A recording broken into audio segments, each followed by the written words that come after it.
in chapter 12, Lord Krishna, in 20 short verses, shows us the crux of the Vedas. Chapter 12 is an amazing chapter because if you look at all of those thick texts, you say, okay, how do I now categorize what's going on in these big texts? That's what chapter 12 does for us.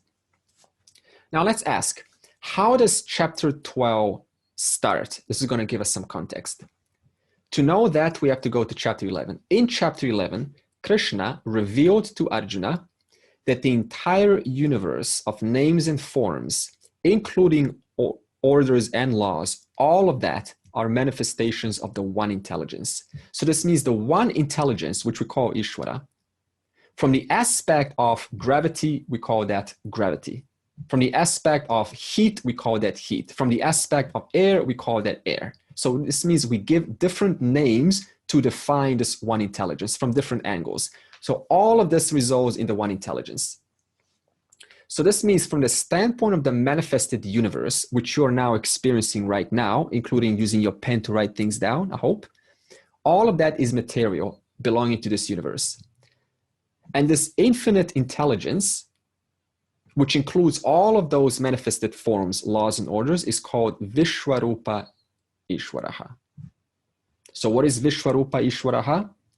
The Lord from which nothing is missing. This means the all-inclusive principle, the all-inclusive intelligence from which everything else comes. The birds, the trees, the sun, the clouds, different personalities, different faces, male, female, all of these are principles within this very intelligence.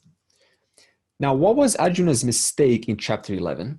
He witnessed this Vishwarupa Ishwara as though having a separate existence from his own. So what did he do? He then pushed the world away. That's why he said, stop showing me this vision, Krishna. I cannot handle it anymore. So this very act of pushing the world away, what happened? Instead of embracing it, he pushed it away. And therefore, he sustained his perturbed mind, which he was trying to get rid of. So that's the irony. I push the world away. I keep on sustaining this perturbed mind. But the perturbed mind is what I'm trying to get rid of. Therefore, there's no question, number one, of pushing things away, but embracing them. Therefore, all restlessness of the mind can be traced to one root cause, and that is putting things under the carpet, not willing to look at them, being fearful, too much to handle. No. When they arise is the perfect opportunity to attack them right then and there. So what does this mean? It means two things. First of all, Arjuna hasn't used his free will to look into his troubled thoughts, as we can use our free will to look into whatever happening in the moment. I can say, stop. Let me see what's going on inside this thought. Where is it coming from? Arjuna hasn't done that, not yet at least. And second, resisting whatever's in front of me. This is a second mistake that Arjuna did. So what's in front of me is the world. I resist that. And that persists with my turbulent mind instead of getting curious. So first, use free will to look into your thoughts. And second, get curious whenever these problems or these perturbations arise. Instead of judging them, get curious. Get curious into what they are, where they're from, where could they be coming from. Now, in chapter 12, verse 1, this fear, which caused Arjuna to push the world away, it motivated Arjuna to solve it. This is good because some of us, we feel fear and then we say, no more, I don't want to deal with this. But Arjuna said, no, I want to address this. So what did he do? He asked Krishna, in order to resolve my perturbed mind, O Krishna, the mind which is an obstacle, which is denying me from holding this permanent reality without it going in and out, in order to do that, which is better, Saguna Bhakti or Nirguna Bhakti? Before moving on, we will explain what is Saguna Bhakti. Saguna Bhakti is the entire Karma Kanda section of the Vedas, in summary. This means every Vedic spiritual practice other than Jnana Yoga. That is Saguna Bhakti. So everything except self-knowledge.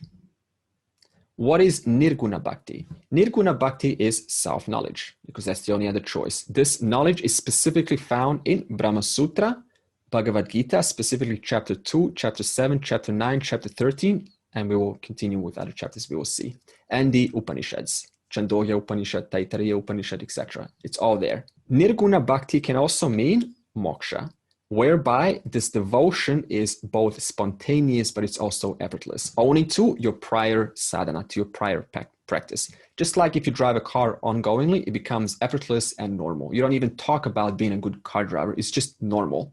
In that same case, Nirguna bhakti is just normal. It's just the way of how things are.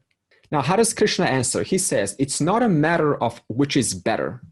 Is Saguna better or is Nirguna better? It's a matter of qualifications. In other words, Saguna Bhakti is a means or a way to arrive to Nirguna Bhakti.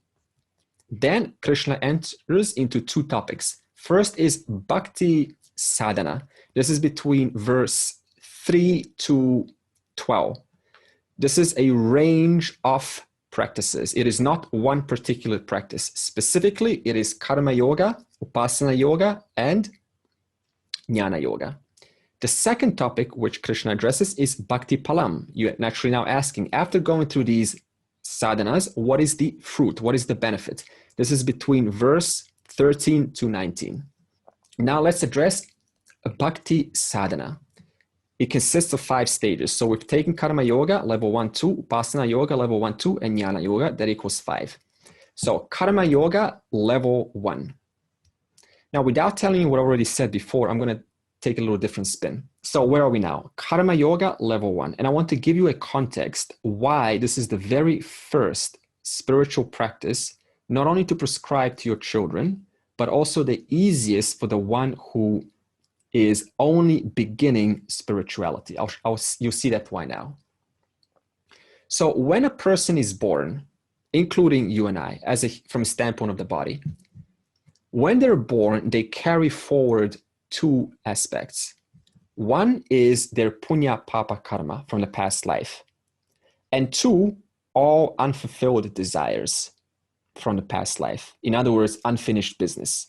So punya papa and unfulfilled desires is what makes up the baby that you're holding and you're calling him or her cute. That includes yourself as a body. That is a result of punya papa and unfulfilled desires. So both of them make up what's called prarabdha karma. Prarabdha karma means destiny. This means how things are to unfold in life. And this prarabdha karma is further modified by the person's free will actions called purushartha. So this is why there is no such thing as set destiny, because not only does a person take punya papa and gets also sculpted by the unfulfilled desires, but also they're always applying their purushartha, their free will. Therefore, their prarabdha karma immediately starts to change by the time they hit 9, 10, or 11, and they're able to exercise their intellect and to start to make decisions on their own. This is why you will see your own child, by the time they hit this age, by 10, even 9, 10, 11, they will already start to make their own. You see a personality that you haven't seen before. Or you will see it like, oh, it's been building on. Why? Because their prarabdha karma is running. So this means it's not wise to tell a young person, or even in those who are in spirituality, which you've heard many times before, that desires are bad. Right? Desires are bad, right? Get rid of your desires. It is also not wise to suppress them. Why? I just said, because prarabdha karma is way too strong for them to be able to suppress their desires. They don't even have the proper knowledge on how to suppress it, let alone just telling them suppress your desires. So one thing that we should not say to people is, oh, okay, so you got desires? No, just, suppress them. They're not good. Even if you say this to a person, no way. The force of that prarabdha karma is way too strong for them to even try. So now the question comes, what practice should you and I prescribe to this person whose prarabdha karma is so strong, and yet we can convert that strength of that prarabdha karma into a spiritual sadhana? What practice should we give that person who is unwilling to not exercise their desires? You understand the question so far? Okay, so before I answer, why? Because if prarabdha karma is left untamed, what's going to happen? They then go through another life continuing exactly according to the punya papa and the unfulfilled desires of the previous life. This is called samsara. Life after life, they keep on doing the same thing in different combinations and permutations on the basis of who happens to be in their sphere of influence. So that's the first understanding. So this prarabdha karma has to be thus intercepted using a spiritual sadhana. So the answer is to this question, the person is still allowed to perform their unfulfilled desires. That's the first. I just said why, because the prarabdha karma is going to go anyway. They're allowed to do that. But whatever happens, they get to see the result, not their actions, but the result as either a blessing or as a response from this one intelligence.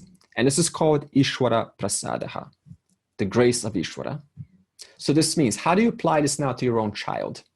First of all, you need to tell them, what is this intelligence? So you first kind of explain, so this intelligence is on what you observe, like the 4 seasons. You know, what says when the autumn, winter, summer, when does that come? What dictates that it's 24 hours and not 15 hours? What dictates the 8 planets or our 365 days? What dictates all of these variables that are present? So you kind of explain just the basic that they can observe. You know, what makes this food grow? And how does this food respond on the basis of the sun? Where is this all coming from? So you first kind of introduce the presence of this intelligence. And then you say, dear child, whatever something comes as a result of your actions, acknowledge this very intelligence that I just told you about. It is coming from this very intelligence. So this is at this stage good enough, because this is going to get him to start thinking about this grander, bigger picture called Lord. Karma Yoga level 2. Eventually, only to the sadhana practice in Karma Yoga level 1, this bhakta becomes mindful of the intelligence of this one intelligence, not only in the results, which is only true in Karma Yoga level 1, but also through their actions, because they've been thinking about this so long. Now it's starting to spill over into their own actions also, not just their results. So this means the bhakta, their actions now become a form of devotion. To what? To this intelligence which they have been devoting to in stage 1. Why? Because now it's no longer just for my sake, but it's for the sake of the whole, because I'm only responding to this big intelligence, to this vast intelligence. So now Karma Yoga level 2 is no longer just for my sake, it is for the sake of the whole. So this attitude, what does it do? It purifies and it expands the mind. Now you're going to say, how exactly does it purify and expand the mind? Like, provide the logic for that. Okay, so the logic is, long as the person does actions for their sake, what are they reinforcing? What are they sustaining? Sanskaras, impressions. Excellent. And that comes from the past life. In other words, as long as they keep on sustaining their shouldism, how the world should be, how the people around me should be, how the world shouldn't be, how food should be, how you should be, how you shouldn't be, what you should say, what you shouldn't say, what I should wear, what I should look like. As long as this shouldism is sustained, what does that do? It creates a very narrow vision, a narrow possibility out of all of the other possibilities around them. In other words, the person becomes as though one-sighted, only seeing one single number amongst many different possibilities. Now, is that going to make the person grow? Absolutely not, because the person simply continue, as Mina has said, their old perspectives within the sphere of that one single possibility. Therefore, how is the mind going to expand? Impossible.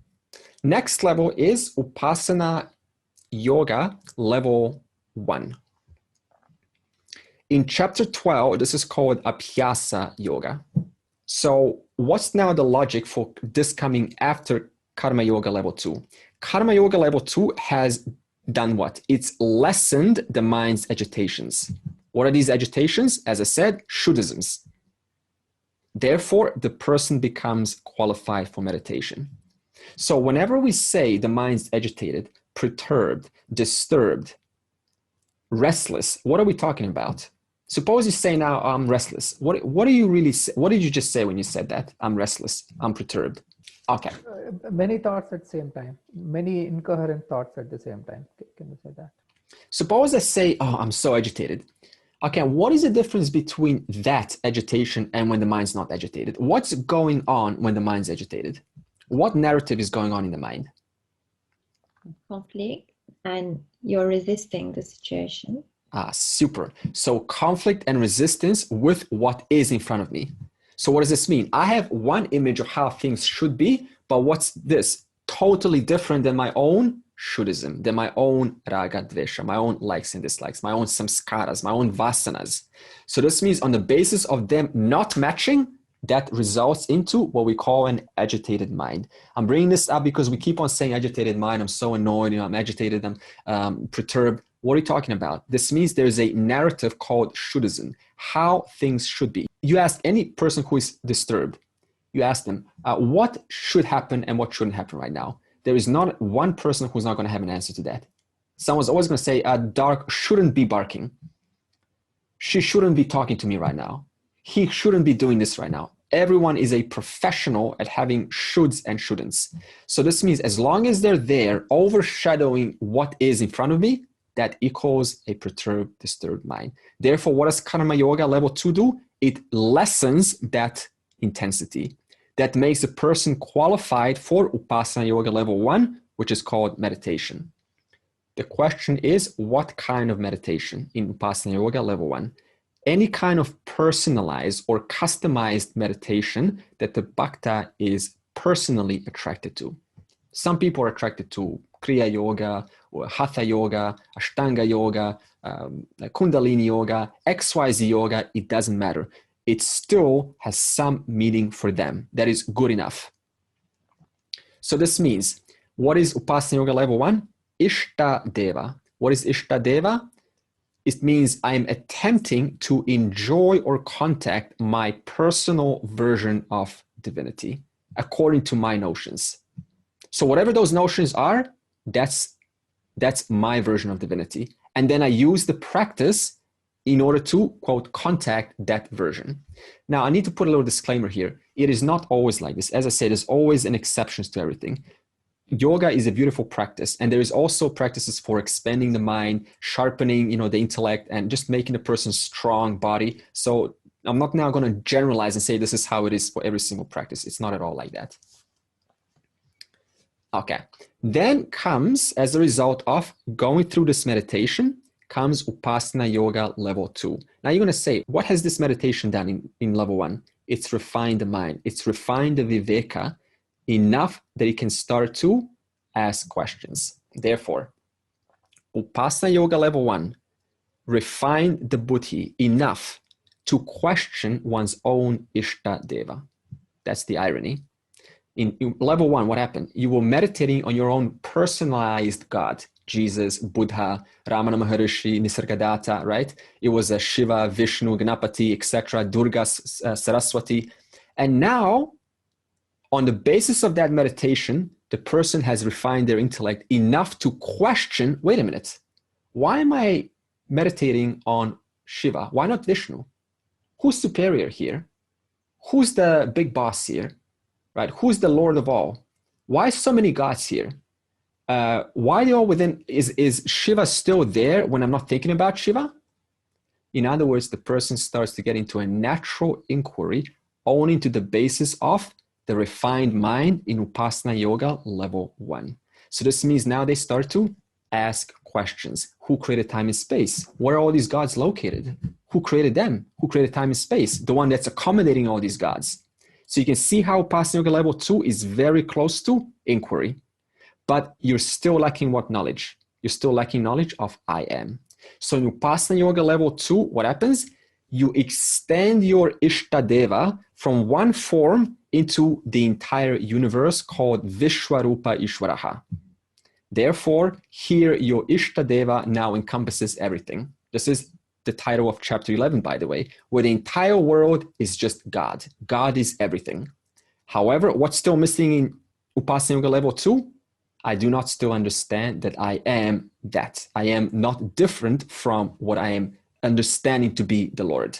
So this means we need now to complete this incompleteness through the last stage, Jnana Yoga. Only to the prior 4 stages in Jnana Yoga, it made the buddhi subtle enough in order to capture these subtler realities. So this means those four practices were not wasting your time. They were all there to refine the mind enough, the buddhi, in order to capture the subtlest of the subtlest. And what's the most subtle? Awareness, your true nature. Therefore, now the mind in Jnana Yoga starts to inquire, what is this non-changing awareness that's illumining the mind, the very mind that's trying to discover this awareness? What's illumining that mind? But what's also illumining the sensations all day long throughout my entire life? And what is the nature of that I? And how am I, the body mind, related to that awareness?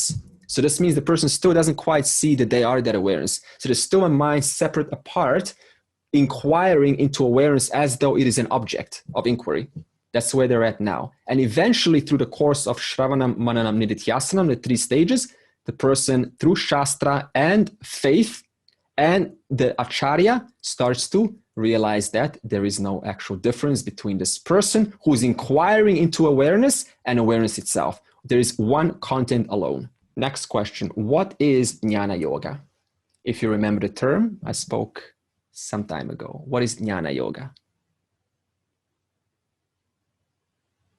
Consistent and systematic study of Vedantic scriptures for a length of time under the guidance of a competent Acharya. I see Goknur is smiling on this. She remembers very well. The next question is, what is a competent Acharya? There are several qualifications there. The first is, before answering that, suppose you go to a maths class and the teacher, supposedly a teacher, they know what addition is, subtraction, multiplication, division, but they do not know how to use it to create their own formulas. Would you listen to that person? Even though they're proficient at mathematics, but they do not know how to use mathematics to, just basically add numbers. No way. So intellectual knowledge alone is not enough. Okay, this is a plus sign, this is a minus sign. Okay, trigonometry, algebra, right? That is not enough. You need to know, how do I use this understanding to arrive to the equation? In that same way, the Acharya has to have grasped the knowledge themselves. Otherwise, it's going to come across, and the students are simply not going to capture it themselves. They're going to say, well, this guy is just kind of, a university professor. And the second is, the teacher has to learn and reflect all the time by themselves. Because suppose you go to a teacher and they themselves talk on the basis of 10 years ago. And from then on, they said, I've figured everything out. I can now just keep on saying the same old thing in different combinations. Are you going to listen to that person over someone who themselves is a student as much as a teacher? Yeah, you want someone, that means we want someone that is in themselves constantly learning, because no one knows everything here. So this means grasp the knowledge and learned student themselves. The second is, the teacher teaches a wide range of topics. Suppose you only go to a maths class and you only learn about multiplication and division. Is that a complete teaching?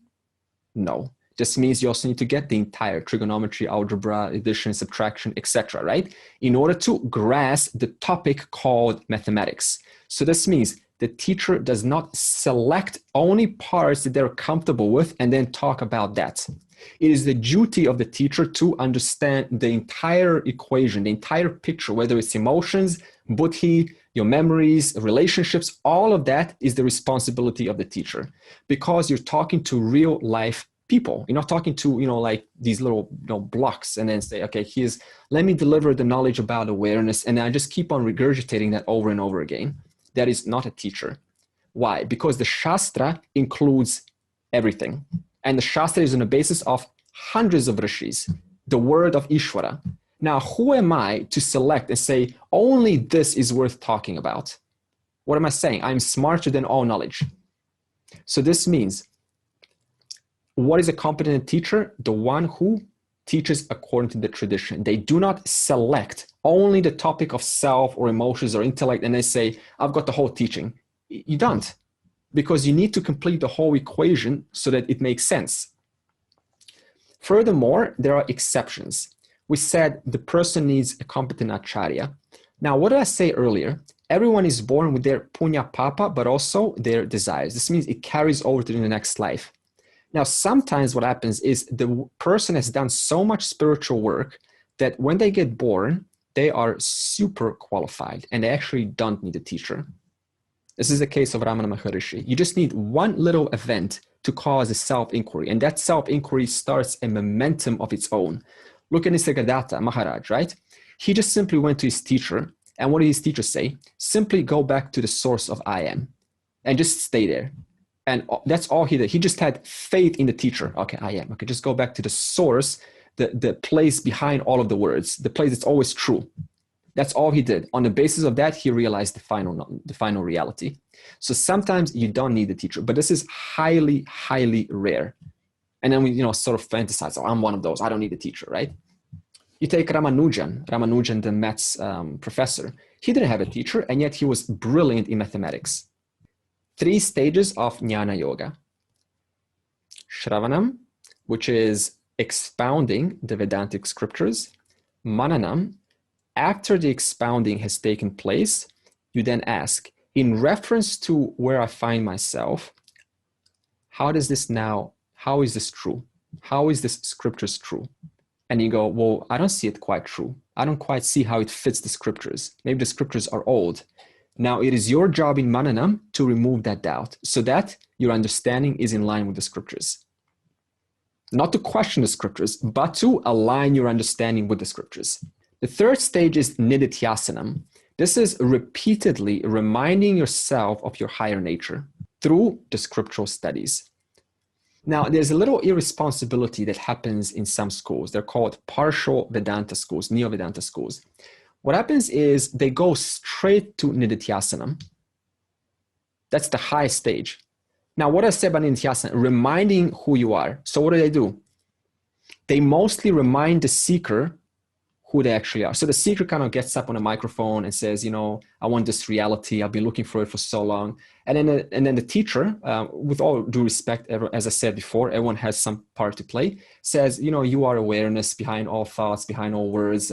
It's always illumining everything, never hurt by anything. It's always been witnessing your entire life. And the person's like, oh, okay, yeah, it feels so good. Okay, thank you. And then they sit down, right? Now, is that mind going to take that knowledge the moment it walks out into the real world? Forget about it. Why? Because the 4 previous sadhanas have not qualified the mind enough in order to hold the final reality. So this is why it's actually useless. Even though what I'm doing is true from a standpoint of giving you Nididhyasana reminders, it's still useless because first of all, as I said, the mind is not qualified. Therefore, everything just falls off. There's no super glue on there. And then the seeker gets frustrated. They said, I've been searching, I've been speaking to all these XYZ Gs, and every time it feels so good when I listen to them, it feels so true. Of course it feels true because you already know what they're talking about. You are the self. So it's not like you can dispute them, but the person still gets frustrated because they cannot hold that knowledge. And the second reason why it fails is Shravanam and Mananam was skipped. That means the proper teaching, expounding step-by-step manner, that was skipped. And the teacher hasn't told you that you're supposed to then inquire and remove doubts on the basis of what you have learned. Okay, next is Bhakti Palam. So that was verse 3 to 12. Bhakti Palam is verse 13 to 19. This is the fruit of self-knowledge. Question is, how do you know that Jnana Yoga, the last stage, is working? The answer is the knowledge has to have an emotional transformation in your personality. This is where your emotions actually become a clear indicator, barometer, whether this is working or not. If it doesn't, then you still continue the 5 sadhanas. Did I just say continue just Jnana Yoga? No. Why? Because it is not clear cut. You cannot now say you only do Karma Yoga and then Karma Yoga level 2, and then it's not like that. Sometimes we need meditation, sometimes we need devotion, sometimes we need to service, sometimes we need prayer, sometimes we need to go to a temple, sometimes we need knowledge. That's how it is. In other words, life is not linear. That's why we say go back to the 5 sadhanas. How does self-knowledge have an emotional impact? Because I said, what's the transformation indicator? Emotional. What's the indicator? Emotional transformation. So how exactly does it have an impact for the person that has firmly assimilated this knowledge? So I'll give you a little something to follow. Everyone is born ignorant. Does anyone get born and suddenly know the English language? Hey, mommy, yeah, I'm hungry. Give me some food. No. So this means when we're born, we don't even know the basics, not even how to walk, not even how to eat. We even have to get trained how to do that. Now we just take it all for granted. Like, oh, I'm so professional at eating. In other words, everything, the basics of the basics, you don't even know. That's called total ignorance. Life after life, we have to learn the same old thing again. Now, as we learn, what happens? Ignorance of whatever it is that you learned knowledge about, that gets removed. You learn English, then ignorance pertaining to English gets removed. You learn Hindi, ignorance of that gets removed. And then what happens? There's a certain relief, is there not? Oh, now I know how to drive a car. You know, I feel kind of good. I have a certain knowledge. So every time we remove ignorance, what's the byproduct of that? There's an emotional relief of no longer being ignorant pertaining to that specific subject area. So far, what have we said? Where does all knowledge and ignorance, where is that happening? Where is all knowledge and ignorance taking place? In the mind. In the mind, specifically? Buddhi. The buddhi, the intellect. So all knowledge and all ignorance happens specifically in the intellect. That's the first thing that we can ascertain. The second is the emotion, that means the relief of having removed that ignorance in the buddhi is just a byproduct of having successfully done that. So what does this mean? It means even the knowledge of self, of I am, even that is contained within the buddhi. The same buddhi that has ignorance of English and gets removed through knowledge in the buddhi, that very buddhi also has ignorance of who is this subject that's always present. And the removal of that ignorance also happens in that very same buddhi. This is why we say the jnana, where does the self-knowledge take place? In the buddhi, your only refuge. So now imagine those schools who say, you need to, kind of like silence your mind. Just turn your mind down, you're not the mind and all that stuff. What does that imply? Oh, I'm not the intellect, I'm not this. Your only refuge to the bigger truths of life is through the intellect. Now, a question, why do we remove ignorance in the first place? Why are we motivated to remove ignorance in the first place? Or if we don't, we'll continue the cycle of rebirth. We're trapped in samsara. Okay, suppose you don't know rebirth or samsara. Why do we just want to get rid of our ignorance? It makes us unhappy. Yeah, good. It's painful to have ignorance. It reminds us of our smallness. In other words, we cannot stand ignorance. Why? Because every individual inherently knows my nature is fullness. I am all knowledge, all power. And yet when a person gets born, they find themselves with limited knowledge, limited power.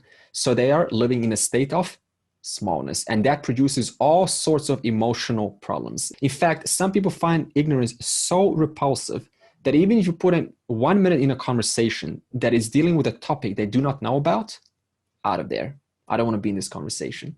You know that, right? Oh, you're talking about engines, car engines, sports? Okay, I'm out of here.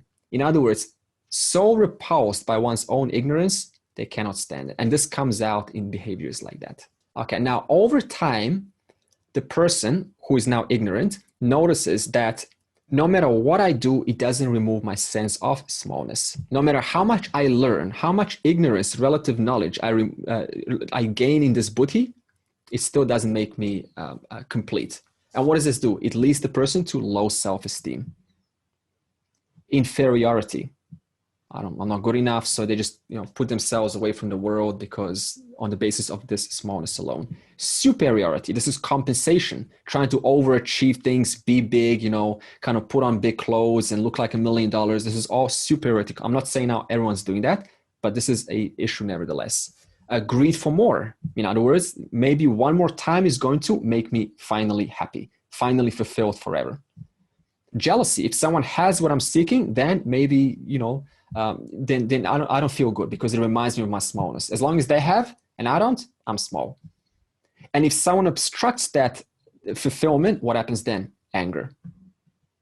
So if someone obstructs that fulfillment towards desire, then anger. So what am I talking about? So many emotional issues all come from this smallness. What is the smallness? Within the buddhi. What is the buddhi specifically? Lack of self-knowledge, or who is this nature of I am. So the root problem is what? Ignorance of I am. And the effect is emotional disharmony. It's simple as that. All problems, all institutions, therapies that are meant to fix psychological issues stem from the root cause that is ignorance of I am. So the more this knowledge takes place, that means the more we remove our I am ignorance, the more we get what? Emotional harmony. You see how there's a direct correlation there? So therefore, this is not just about intellect, but what is a direct indicator? You feel much better about yourself, about the world, much lighter. So this emotional benefit is there. And finally, let's ask this question. What is the benefit of self-knowledge while alive? So suppose that it's firm. And of course, I'm not saying it's finally firm, but it's always firmer, right? Because it's still nidhyasana. This is a stage to the last breath. So don't look at it as it's firm and that's it. What is the benefit?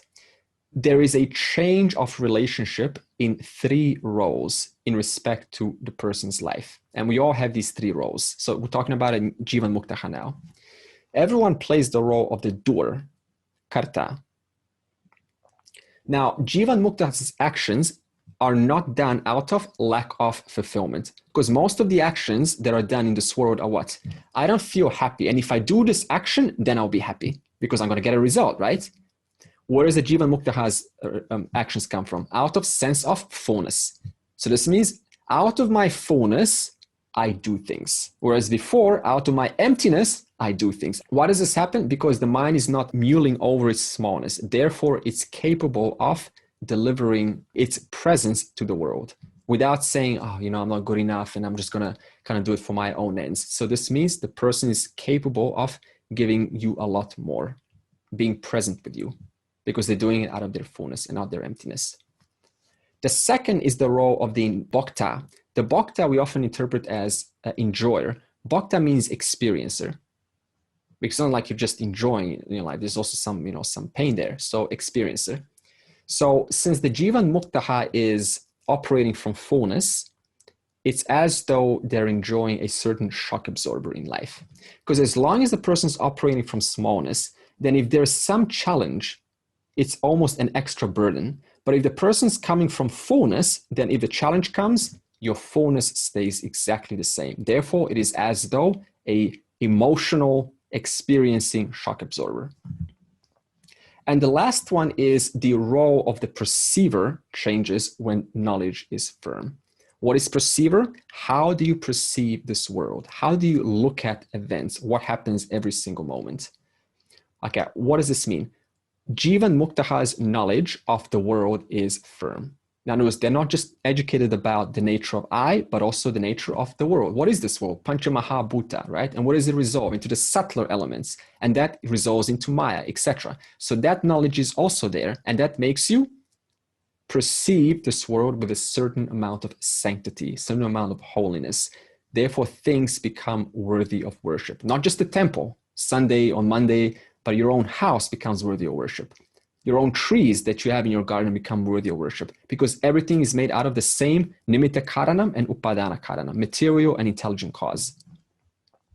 To demonstrate this, there were a nice story of 3 people that were building a temple. And they were all asked the same question, right? They were building a temple. The person once said, what are you doing? And the person once said, I'm breaking bricks. I'm putting bricks together. What are you doing? Person 2 said, I'm building a temple. What are you doing? Person 3, the wise one, said, I am facilitating the relationship between God and his devotees. Same action, different attitude. This is what it means to have a perception change on the basis of knowledge. You can only say that if you understand what is the nature of this entire world. Otherwise, it becomes all fake.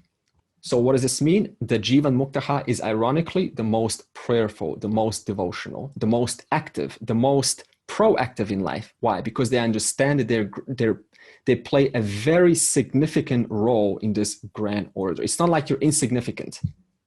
And that understanding that you indeed are playing a role in this world that enjoys your benefits, whereby you shine what you're gifted with, on the basis of that, the person is gladly enjoyed in what they love, in what they do, and they give that to the world. Okay, and this concludes our summary of chapter 12. Well done for listening and contemplating, hopefully. Om Purnamadav Purnamidam Purnat Purnamudachyate Purnasya Purnamadaya Purnameva Vashishyate. Om Shanti Shanti Shanti.